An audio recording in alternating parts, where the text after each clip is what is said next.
So hello guys, welcome back to All Caste and All Country Hasnain marriage bureau.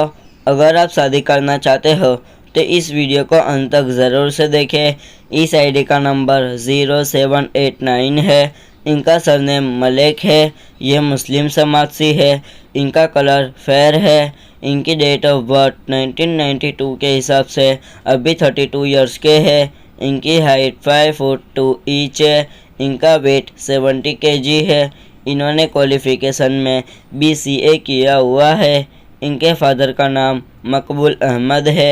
ये इनके mother का नाम नईम बानो है।